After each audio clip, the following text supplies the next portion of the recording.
Well, hello and welcome to the next installment of Professional Lighting Techniques. My name is Garrett. If you have not been a part of this series before, this I believe is the fifth installment of a series that we're doing on how to create lighting setups and how to light professionally in an array of environments that filmmakers can often find themselves in.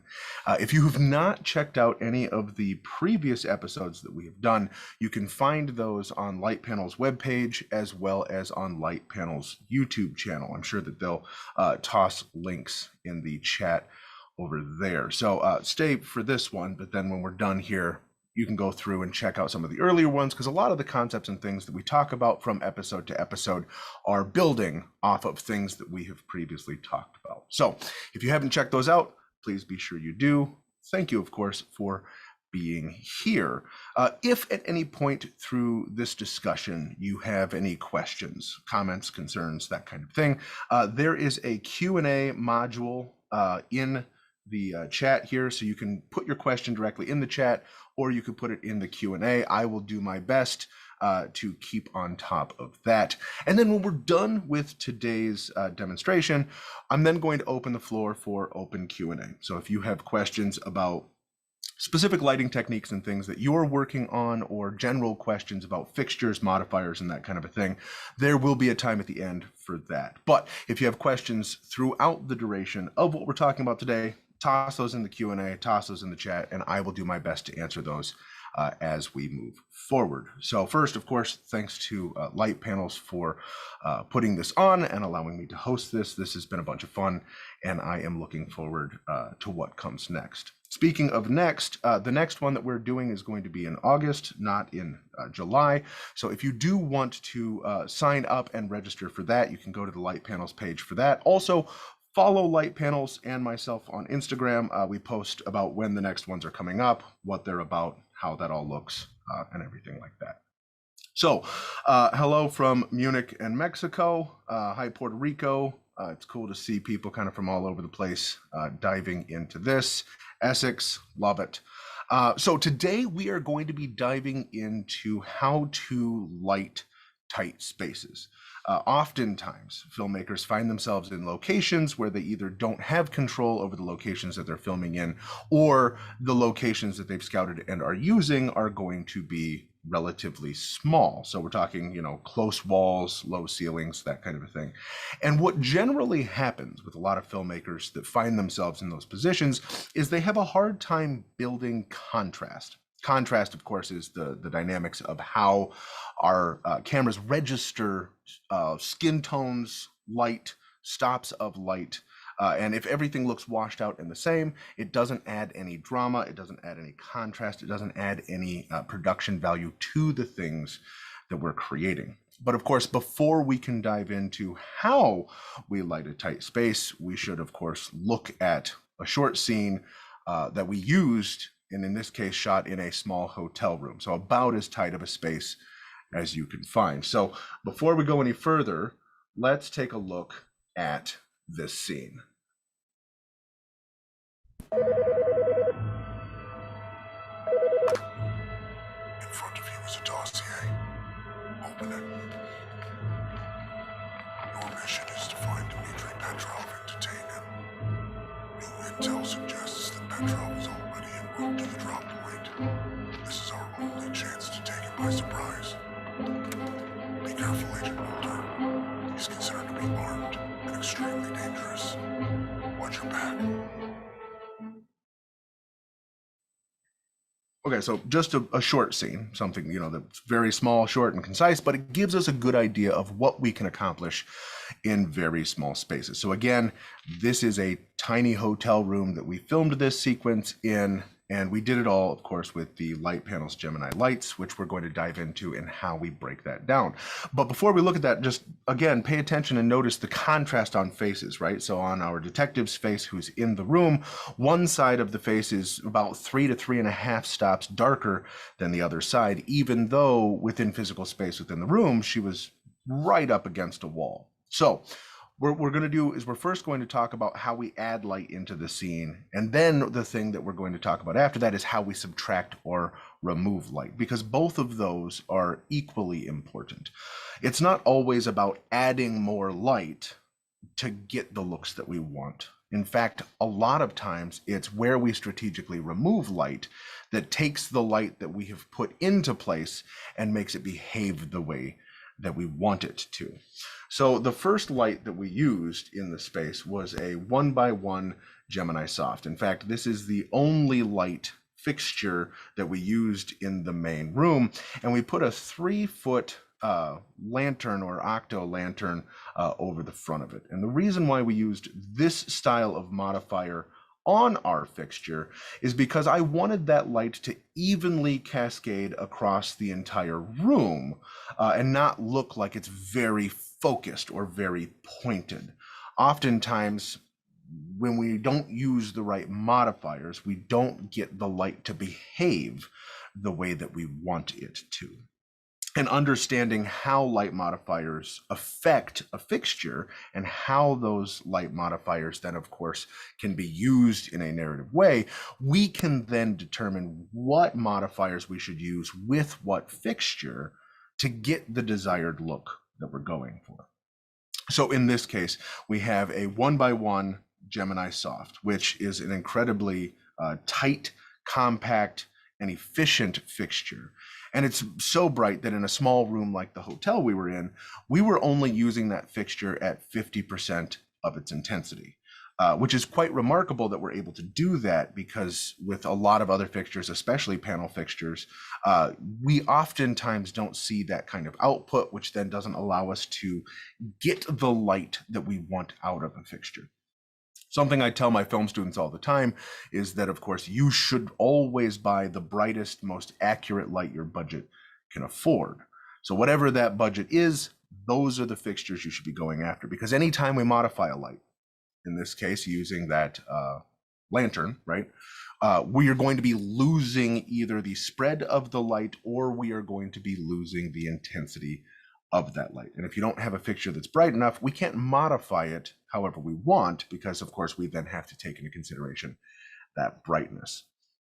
Eric, yes, I will show the ungraded footage. What I will do is I'm going to, like what we did on the car one, which Eric, I think you were there for that one. After the live stream, I'm going to then show a before and after of the color grade on my Instagram.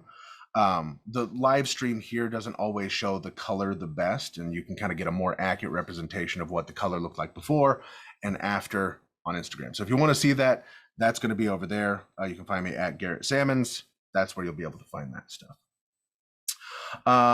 Roger says, love the octas. How do you attach them to the 1x1s? Great question. So these modifiers are from a company called DOP Choice, and they have an on fixture adapter that they call rabbit ears. For the 1x1, I believe they're called the mini rabbit ears. And it slides right into the front where you would normally slide in, barn doors or your other types of modifiers. And then those rabbit ears kind of stick out like little antennae, and that's then what kind of holds it into the octagon. So love the Octabox, love that lantern. The reason, again, that we used that was, of course, because we wanted this really nice soft spread of light going across the room. The challenge with that is, of course, the fact that it's then going everywhere. And like I said at the top, we really want to build contrast. So if we look at this, and I'll pull this up here real quick so you guys can see. If we look at this here, right? So this shot, we have our subject really well lit on this side here, and that's all good and fine. But if you look at this wall that's behind her here, the wall is still quite dark on both sides. And that's not something that you would naturally or normally get with a lantern, because of course with having that nice big soft spread of light going everywhere, it's going to affect the entire scene. So before we then of course do anything else, we then need to block off the spread of that light from the second half of our scene here. So I'm going to pull up a real quick diagram here so you can see this. So if you look here, why don't you look right? Okay, there we go. So if you look here, you can see here, this is the hotel room. This is kind of the layout that we're in. So you can see it's a pretty small room. We have our subject sitting at a desk. And of course, then next to it, we have the 1x1 with the lantern on it there. But in order to get this to work, we then, of course, needed to cut off that spill from hitting the wall behind it. So what we ended up doing is we ended up using a 6-foot sheet of duvetine. Duvetine is a fabric that gets used all the time on film sets. If you don't have duvetine, it's not very expensive. You can go to CVP or B&H, depending on where you are in the world, and you can pick up some duvetine. But it is a very light absorbent black cloth material. And the nice thing about using something like duvetine, and you can kind of see it being used here, is that you can then block off large swaths of areas of light with relatively little effect or negative effect. So think of it like a flag, but kind of on a large scale. And then speaking of flags, the way that we then adjusted our light for our subject is that we used what are called solids. These are negative fill flags. These were 2x3s, and we put one directly next to our subject and one directly above our subject. And what this did is this took this nice white wall that is sitting next to our subject, and it's removing all of that light that would be bouncing off of them. And in addition to that, it's also then pulling light off of their face. This is one of the cool things about negative fill, whether you're using floppies, cutters, solids, duvetine, what have you, any sort of negative that you're using, not only is going to block light like a flag would, but it's also going to pull light away from whatever the subject is. So it's not a neutral, right? So where a bounce would take light and take whatever's going onto it and pulling it and pushing it back onto your subject, a negative fill is going to block whatever's on the other side of it, in addition to absorbing any light that's coming onto it, which effectively is going to remove light from one side.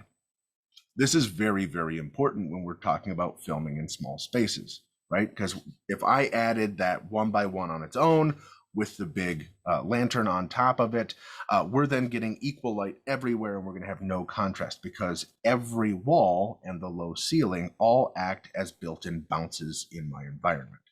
So I only needed one fixture because of how small the room was and how bright and accurate the 1x1 soft Gemini was. But I then needed to control that light in a way that isn't adding more light, but pulling light off.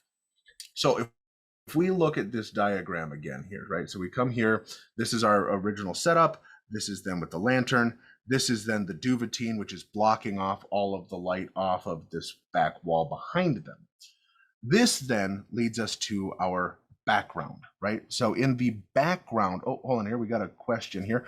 Why did you decide not to add any light to the visible table lamp? Dramatic effect, mood, wonderful. Bert, great question. So we played with the practical. So in the wide shot here, which I believe I can pull up here, in the wide shot, you can see that there's a lamp behind our subject. And the reason, where are you?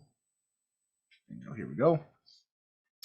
And we did play with putting a bulb in this fixture. The problem that we kept running into was that it ended up being more distracting than anything because we did want to separate our foreground subject from the background immensely by having that background fall very, very, very dark, that even by putting in a practical or a pigtail into that fixture, the illumination that was coming off of it, even at 1-2%, was enough that it was pulling away from our subject. So we made the decision to just kill that so we didn't have to worry about having any sort of competing focal points in our shot. If I was to do this again, what I'd probably do is I'd probably hang art on that wall behind and then remove that fixture entirely. But that big blank wall needed something to break it up. And since we were in a hotel room and we were only there for an afternoon, you know, we were limited on what art direction we could do. But that's a great, great question.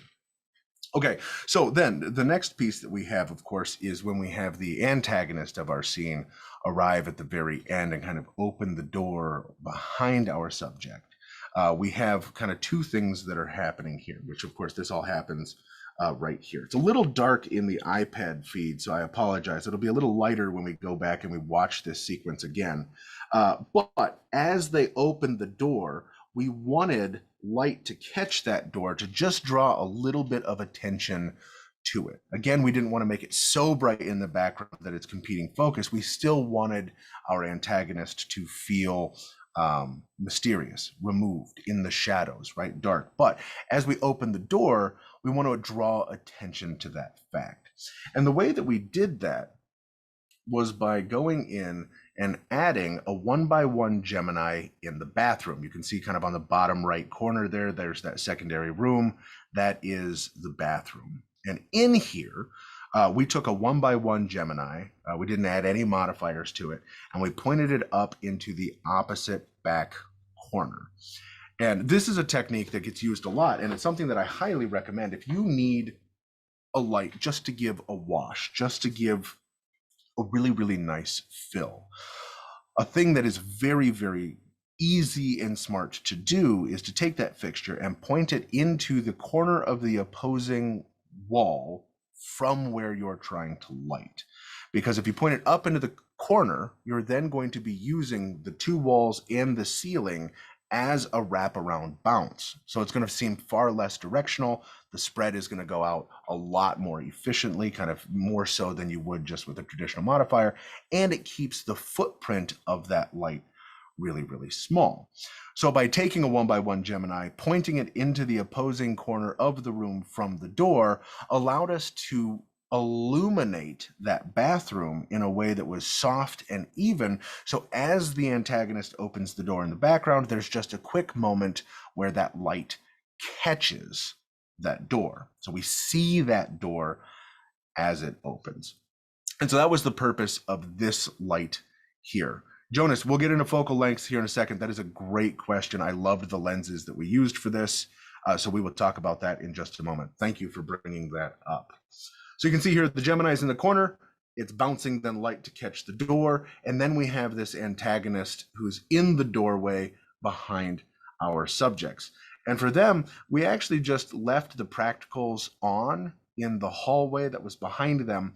And we took black foil. Goes by a lot of names, Cinemat, but black foil is kind of what we call it here.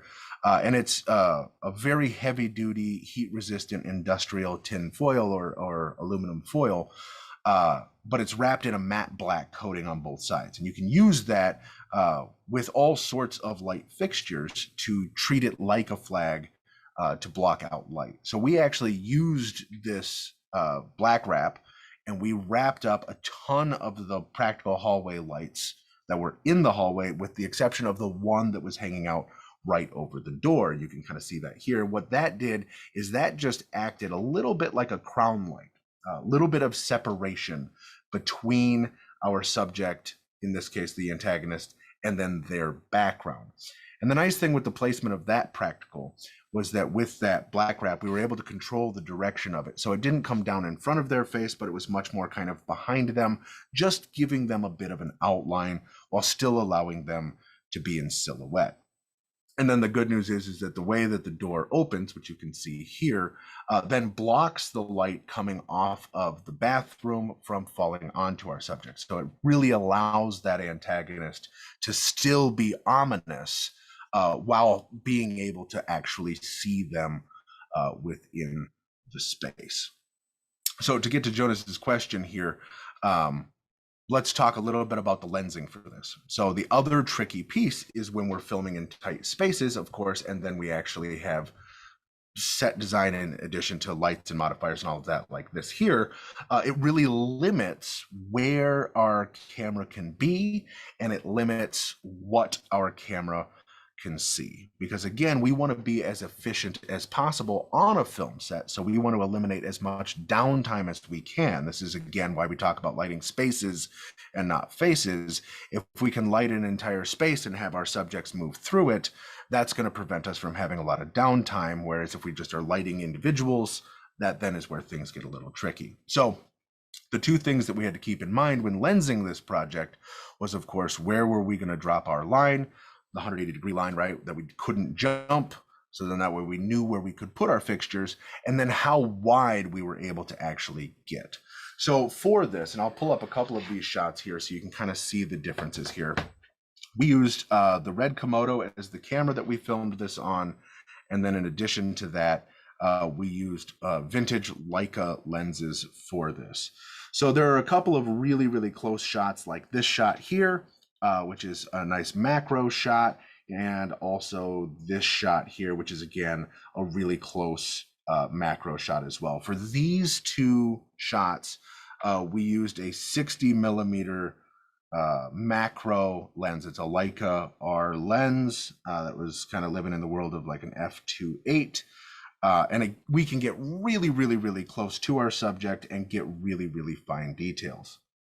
Then for these shots here, where we kind of have our subject kind of in a close-up, but not an extreme close-up, this is with the 50 millimeter, again, the Leica R lens here, and then here as well. And then we used a, this one also is that 50 as well there. And then this one here, we used a 35. Now, granted, of course, the red Komodo is a Super 35, and those are full frame lenses. So those aren't quite true numbers, but those were the lenses that we used throughout that piece. So we never get all that wide. And of course, that's because we have the flags on top and the side. And of course, we then have the lantern and the duvetine on the other side. So we needed to make sure that we were very strategic in how much of the room that we showed. And of course, then where we placed the lines, so that way we could make sure that we could move in and out of the space. Our camera operator was able to get in and film all of the things that he was able to film without having to change the setup at all. So that is the basic breakdown of lighting. But now that you kind of know how it's lit and how we went and did it, I want to watch it again, so that way you guys can really take a look at what the negative fill is doing, right? How it's pulling light off, even though our subject is sitting right against the wall. How soft, smooth, and even the light coming off of the 1x1 Gemini is. Also pay attention to skin tones, right? So the accuracy of lights directly correlates with how good people look on camera. If you don't have accurate lights and you have lights that aren't at the Kelvin readouts that they say they are, or they have the green or magenta tint or offset, people can look really sickly, people can look really bad, depending on the camera that you're using. If you're shooting an 8-bit, you're gonna get a lot of that green and red splotchiness in the cheeks especially. So by having really, really accurate, really, really bright light, we can modify it how we want, we can cut that light off where we want, and then we can strategically place all of our cameras and lenses and everything where we want them to be to get the desired effect. So let's take a look at it again here really quick. In front of you is a dossier. Open it. Your mission is to find Dmitry Petrov and detain him. New intel suggests that Petrov is already en route to the drop point. This is our only chance to take him by surprise. Be careful, Agent Mulder. He's considered to be armed and extremely dangerous. Watch your back. I love the way that that antagonist comes on, right? The door wipe, we see the door, but then that door acts as a flag itself and blocks the light off from our antagonist. I think it turned out really, really, really well. Alberto asks, what T-stop and ISO did you use? So we were on the native ISO for the Komodo, which is 800 for this entire piece. And then the T-stop we were at, because these are converted photo lenses, the vintage Leica Rs, we were at an f2.8 for everything. So I don't know exactly what those lenses T-stop equivalent is, but an f2.8 at an 800 ISO, that way our noise floor stayed nice and low. And again, the nice thing is that we only had that Gemini 1x1 at 50%. So even if we did need to stop down for some reason, we had plenty of latitude within that light to be able to continue that lighting style if we needed to be at a 4 or a 5.6, probably even up to about an 8. So yeah, so that was that there. I want to now break down a couple of the effects that we're able to pull off with this look from the stills of it, and then open up the floor to Q&A and what you want to do. Klaus says it's very, very dark on a normal TV. You can't see it. Klaus, I'm sorry if you're watching it on a TV. Again, follow me on Instagram if you want to see the true color values. Zoom kind of does some weird things with the color here. But yes, we did intentionally grade this down. So everything was shot at a neutral value, and then we graded it down to kind of be in the realm of Mindhunter, if you're familiar with that show, which is also where we took the color grade, that kind of that greenish yellow color grade. We pulled directly from Mindhunter, and then of course did crush those values to bring that down and make it feel a little bit more dark. Okay, so let's see here. Did you consider creating a catch light, or would that have been a different genre, and how would you have done it? Great question. So yeah, so we talked about catch lights in one of the last episodes where we talk about you want some sort of illumination hitting the pupils. That again makes people feel a little bit more alive. We did put a catch light on camera. There are a couple of ways, by the way, that you can create catch lights in an environment like this. A lot of times what you'll see is you'll see a pen light or a little flashlight or some sort of small source light that's not all that bright being near camera, whether it's mounted on camera or slightly off camera. That is a technique that gets used a lot, especially in lighting environments like this, that would then allow you to get some of that. We played with that. We had an on-camera catch light that we turned on kind of at the beginning of this. But because we were so close to the one wall where this flag was sitting, the catch light that we were using was still adding too much light into our environment. So we weren't then able to actually get that catch light the way that we originally set out to do. If I were to do this again, something that I could do, which would effectively do something similar, is I could get a bounce card, an actual just a beadboard, whatever you want, ultra bounce, it doesn't matter, and I'd get it kind of in probably a little 2x2 configuration, cut it down, and then put it on the same side as our key light fixture, but close enough to the talent that it would then catch in the eyes without pushing as much light as something like a pen light or a flashlight or a small source light near camera would. But that is an absolutely fantastic question. So if we break this down, let's take a look at this real quick here, right? So it's a little hard to see on the iPad. I apologize if it's a little too dark here. But two of the things that I wanted to point out. So one of the main reasons why we used the lantern as our modifier on this light is because of what we would call the roll-off, right? There is not a hard line that's separating our key side from our negative fill side. It does have a really nice soft wrap that's kind of happening down the middle of the face. You can actually see that the front of the phone here is actually doing a lot of the lift here in filling in that chin. Now I can see this here. I'm not sure if you guys can see it on the broadcast there, but we do still get a lot of roll off here in the top of the eye socket there. And we do get a little bit, a tiny little bit here on the fill of the cheek. But you can tell that from this side of the face to this side of the face, we're looking at a good 3 stops of light difference between the two, which is quite dramatic. Before we put the negative fill on that side, we were looking at about a half stop between them. That's how close we were. So if I am the person, the wall is right here, the desk butted right up against the wall, that's where we were filming. So it just goes to show how far a negative fill will get you. And then the other piece that you can see here is that, and we can go to the kind of the wider shot here, is that we don't have a ton of top-down light coming here. So if we look at like the top of the phone here, if we look at the top of the head here, if we look at the top of the shoulder here, in these 3 places, we don't have a ton of light coming from the top. In fact, it all kind of falls off evenly from the direction of our key on this side of the camera. And you can even see it right here, kind of in the top of the hair, that area too, kind of has the exact same roll off. That is because we used the flag on top. We have the 2x3 solid above. So even though like a hotel room only has 8-foot ceilings or whatever, right? Even though we had a really, really bright white ceiling very close to our subject's head and only one fixture that's spreading light everywhere, by throwing that flag up, we're able to block any of that light from coming onto our subject from above as well.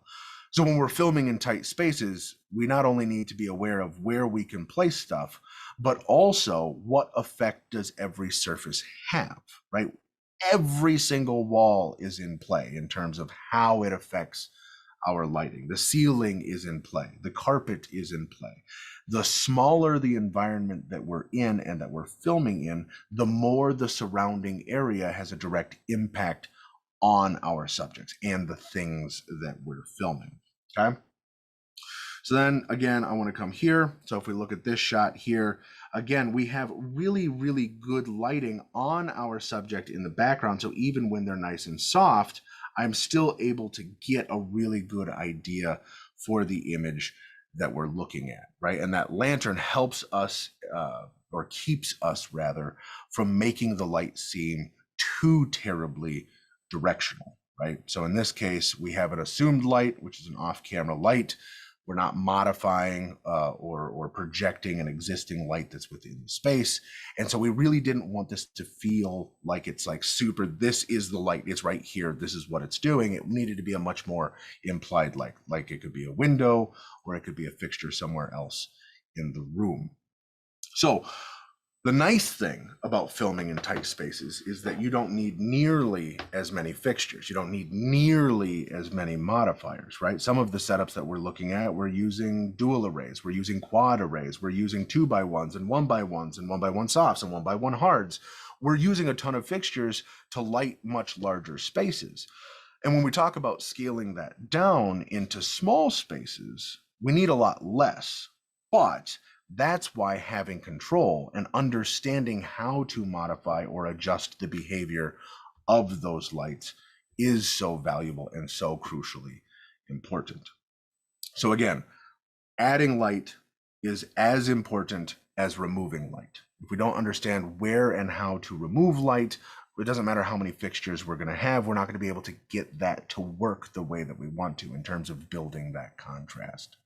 We need to have the right modifiers for the right jobs. Sometimes that is an on-fixture modifier, like in this case, what we had with the octagon lantern. Sometimes that's an off-fixture modifier, right? So when we talk about frames and butterflies and scrims and you know, all of the different types of diffusion that you can add, sometimes it might be off-light modifiers.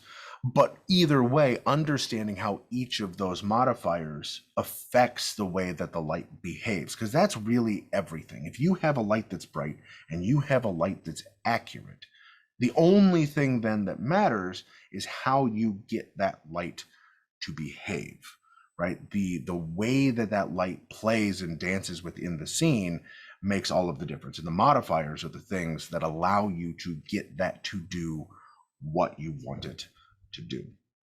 Okay, so that is a brief summary of how we fill and pull away our lighting in tight spaces. So I'm going to open this up. If you guys want to have questions, whether they are about this lighting setup in particular, or if they are more broadly related to lighting in terms of fixtures, cameras, whatnot, now would be the time for that. So David asks, if you wanted to make it look really film noir and have pretty much no detail on the left-hand side of the face, one side of the face lit and the other pretty black, what would you use to cut down any more fill in addition to the negative fill?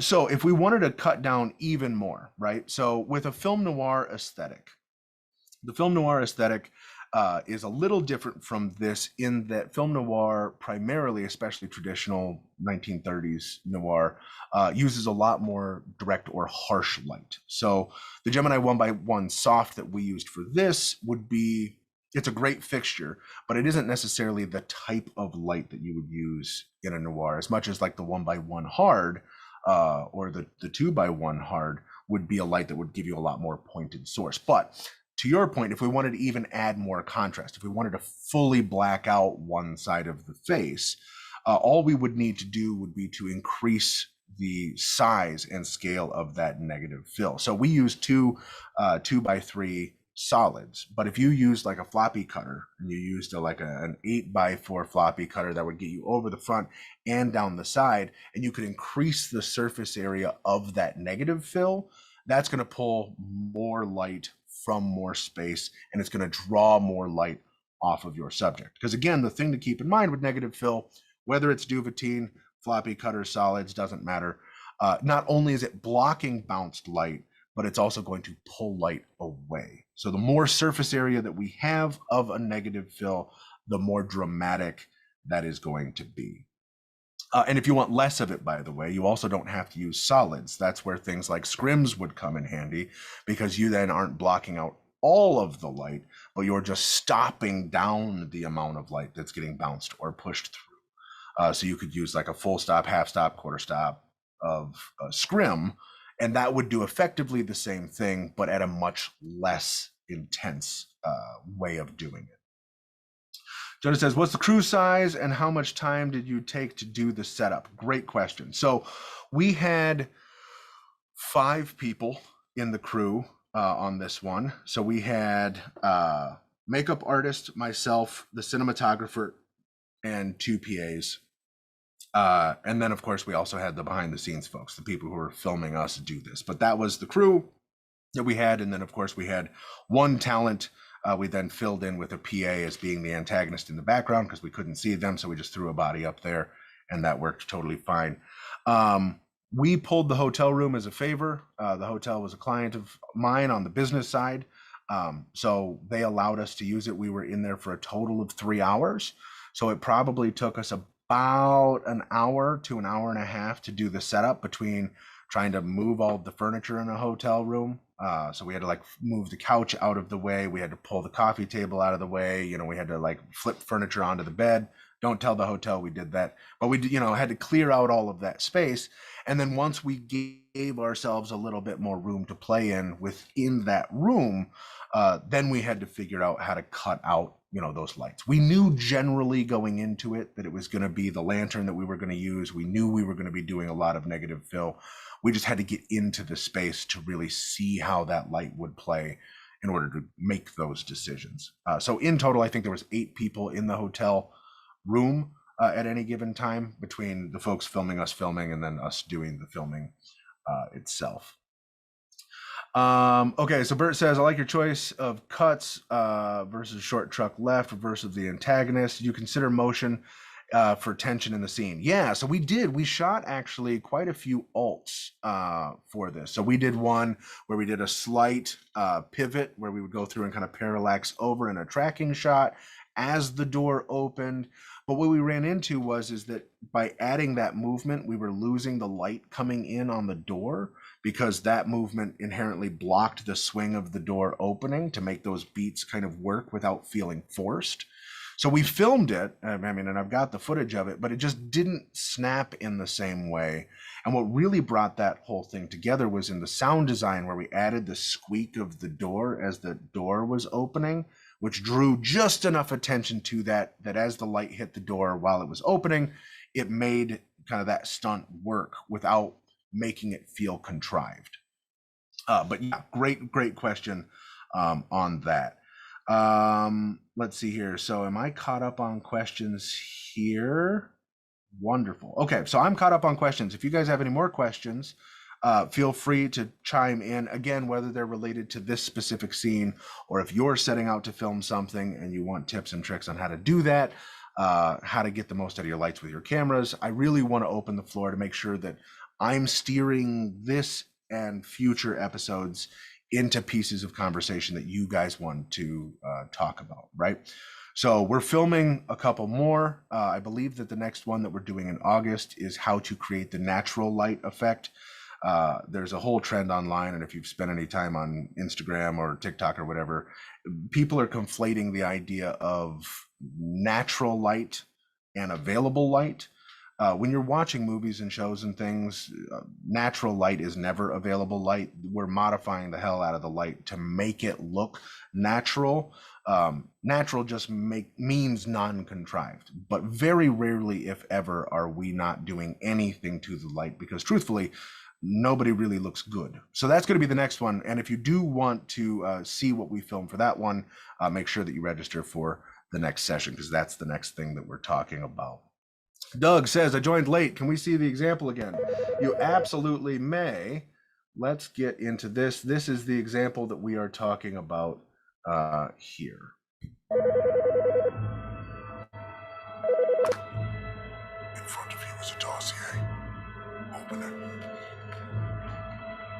Our mission is to find Dmitri Petrov and detain him.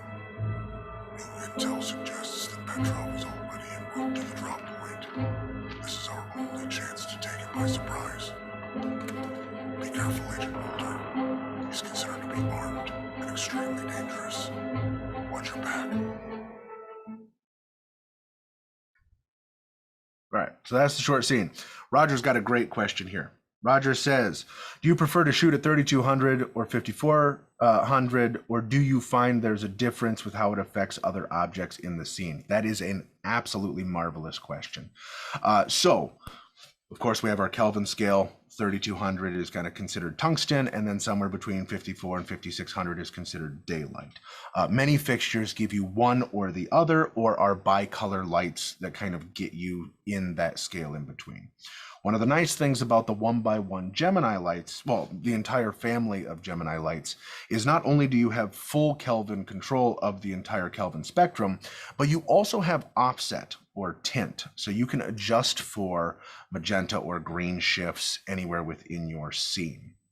So for this location, we actually filmed in a mixed or kind of a middle ground. We were somewhere in the ballpark of about 3,800, close to 4,000. And then, of course, we actually did have to then adjust that offset. And the reason was because all of the walls in the space were not a true white. They were actually kind of a warm light. So when we had it at 5,600, it kind of conflicted with the way that it resonated with the rest of the room. So we actually then tuned the lights to the room that we were in and white balanced the camera accordingly to make everything as neutral as possible. In cinematography, DPs kind of have two schools of thought of how you approach lighting for your scenes and how you approach your camera work for a scene. There are people that believe that the thing that you shoot in camera is as close to the thing as you're going to get, so making that work directly in camera is important. And then there are folks who, believe that you do all of that in post. So your colorist would be the one to make all of those decisions of how and where and why you pull color in certain ways. I fall into the second camp more so than the first camp, because in 2022, all cameras are incredible. The looks that you're able to get out of all cameras, I don't care if they're entry-level mirrorless cameras all the way up to the new ARRI that was just announced, you can pull amazing images out of any camera. So by leaning on your colorist, you're able to then get way more latitude in the looks that what you may have thought you wanted going into it might not be what you actually want looking at it in the edit. So with that, you want to light as neutrally as possible. You don't want to skew your white balance where you can. You don't want to underexpose. You don't want to overexpose. You want to light it in a way that you know how it's going to behave in the edit, in coloring after the fact. But giving yourself that latitude in the edit is going to give you way more creative freedom. In general, a darker complexion on your talent is going to look better in a warmer light. So if you have subjects that are darker in complexion, that is where I would kind of lean more on the 3200. If you have subjects, like in this case, that are very, very light complexioned, that works usually a little better, kind of more towards the 5600 Kelvin. That's not a hard and fast rule necessarily. You absolutely can change that up and be where you want to be with it. But in general, if we're going to be white balancing to make light as neutral as possible, that's kind of a general rule of thumb for how to light folks with different complexions here. Roger says, why did you choose the 1x1 soft versus the hard in this scene, and which would be better for tight spaces and close faces? Great question. So first thing, truthfully, when we filmed this, the 1x1 hard was not released, so it wasn't yet an option for us because it didn't exist. So we chose the 1x1 soft because that was the fixture to use. But truthfully, again, in this scene, we only used the 1x1 soft at 50% brightness. The 1x1 hard is 5 times brighter than the 1x1 soft. And we already only needed half of the fixture that we had. So I think that the 1x1 hard would have been overkill for a scene like this solely because of the amount of light that we needed versus what we had available to us. The other piece with that is that the brighter your light is, obviously, the more of an effect your bounced areas are going to have, right? So if we threw in a 1x1 hard, cranked that to 100%, sure, we could expose the camera down to adjust for it, whether it's neutral density or aperture or what have you. But the brighter that light is, the more bounce effect we're going to have off of all of the walls and all of the ceiling and everything. So we really didn't want it to be super, super, super bright. We wanted it to be just bright enough for our exposure, because we wanted to already mitigate as much of that bounce as we possibly could. So for this sequence, I think a 1x1 hard would be overkill for what we needed. You obviously, again, if your budget can afford a 1x1 hard, I stand by the brightest, most accurate light your budget can afford. So if you can afford a 1x1 hard, get a hard, because the nice thing is that you can still dial it down. And instead of this one being at 50%, the 1x1 hard could have been at 15% or 20% or whatever that math works out to be. But yeah, so that's one of the really, really nice things about using the Geminis, especially like versus a tungsten. If you guys have had to use quartz, halogen, or tungsten lights, you'll know that the more dim you go with those lights, the more you dim them down, the more shift you have into the warm side of your Kelvin. So it could be a 3600 fixture, but as you dim that down, that's going to move from 3600 to 2700 to 2000 very, very quickly. With the Geminis, you maintain the same level of accuracy through the entirety of your intensity. So whether we're at 50% or 15% or 100%, I'm getting the exact same light all the time, which is one of the many reasons, on top of heat, that make these lights way, way, way better to use. Mike says, would you have your hard key 1x1 at 50% if your actor was of a different skin tone? If so, if they had a dark complexion? Yeah, so I generally will use my monitors. I'll use a small HD monitor with false color to get my accurate readings on skin tones for exposure. So for a light complexioned person, we want our IRE to be kind of somewhere in that 60 to 65 IRE is about where we want them to live in that false color spectrum. When we're lighting somebody with a darker complexion, we want that complexion to be somewhere in the 40 to 45 IRE. So yes, I would adjust my lighting for the subject that I would have, but I wouldn't necessarily do that just by the percentage on the back of the fixture as much as I would do it by looking at what is the exact exposure value that I'm getting in my image. So then that way I know that I can grade it in post. Which, by the way, when you're talking about setting exposures in your cameras, the only thing that matters is skin tones.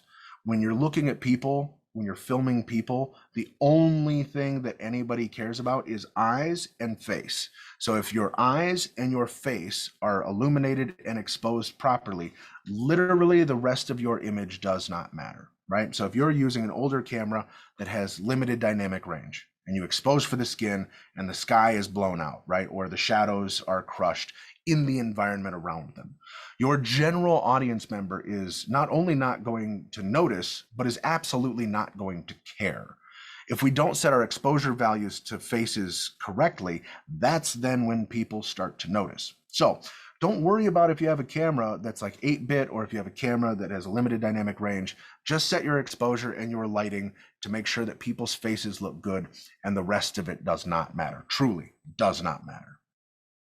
Okay, so another question here. Was this shot in log? So this was shot in R3D, which is Red's RAW codec.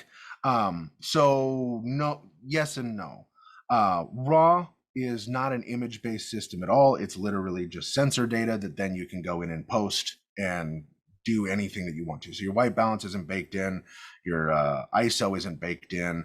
All of that stuff is stuff that you can do in post. Log is a compressed video codec. Or sometimes an uncompressed video codec. But that, of course, is a very like kind of gray, washed out looking piece. And log is great when you have the ability to shoot in log and don't necessarily need raw, because that, of course, gives you that latitude in post in order to do any sort of color grading. Some cameras don't have log and they just shoot in like color profiles. If you have a camera that shoots in a color profile and doesn't have log, find the color profile in your camera that's called neutral neutral is going to be the least amount of added contrast into your shots. But yeah, so this was shot in RAW. If we weren't shooting in RAW, we absolutely would be shooting in log. Dave wants to say here, is this session available to view again later? Yes. So you should go and subscribe to Light Panel's YouTube channel. Their YouTube channel is where you're going to find that, and that will also be on the Light Panel's landing page as well. But if you want to know when they upload stuff like these sessions and things, that's where you're then going to be able to find those. Okay, Bert says, I learn something new every time. Oh, I'm glad to hear that. My go-to lights now are the Astra Softs, but looks like I may have to add at least one Gemini. Have to log off for a studio shoot. Best of luck, Bert. Thanks for stopping by here. Again, Astras are also incredible fixtures. If your budget does not yet lend itself to a Gemini, an Astra is going to do a very, very good job. They're very bright, very accurate lights. Many of those fixtures are bicolor, so you're able to get some of that tuning. And then the ones that aren't bicolor are going to be true 5600 or 3200 Kelvin. Awesome, awesome fixtures as well. Let's see here. Oh, yep, there's a link there for the YouTube channel, so that way you guys can go in and subscribe to that.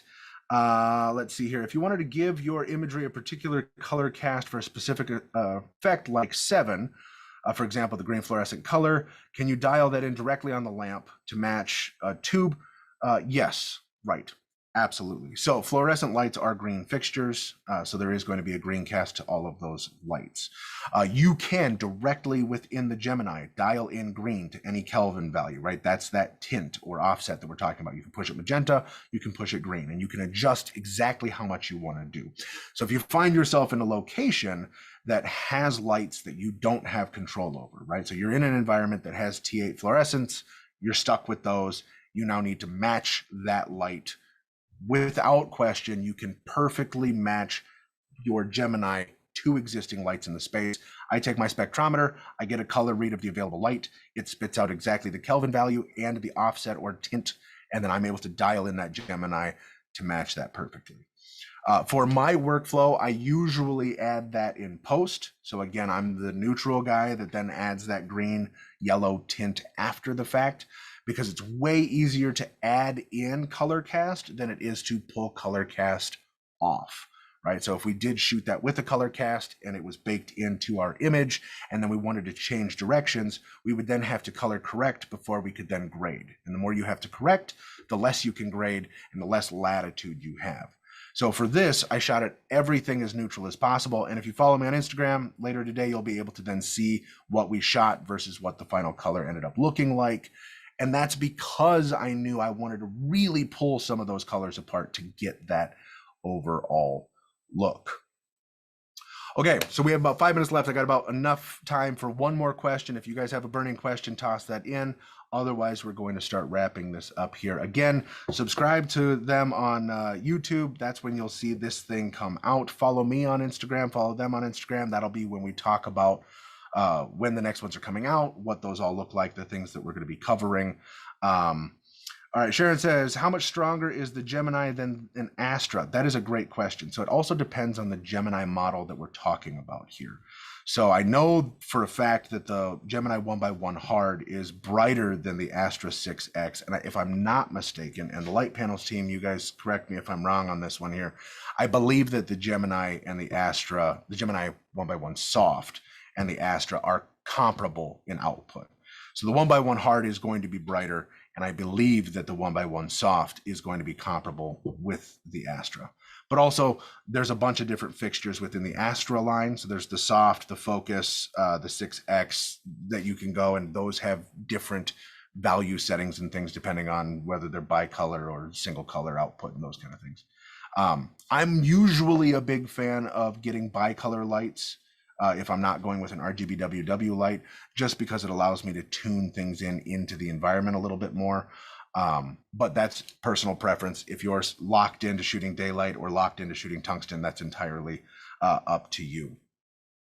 Okay, so that is today's session. Again, you'll be able to view this on YouTube. Please go subscribe to their YouTube channel. Follow me on Instagram. It's just my handle. It's at Garrett Salmons. I post all sorts of cool behind the scenes stuff and things that I'm working on in addition to the stuff that we're doing here on there. I have had an absolute pleasure chatting with all of you guys. If you guys have questions moving forward, DM me on Instagram. That's where I'm most active, and I will do my best to respond to any questions and things that you guys might have. But until next time, please stay safe, have fun shooting, and I will see you all in the next one where we talk about natural lighting. Thanks.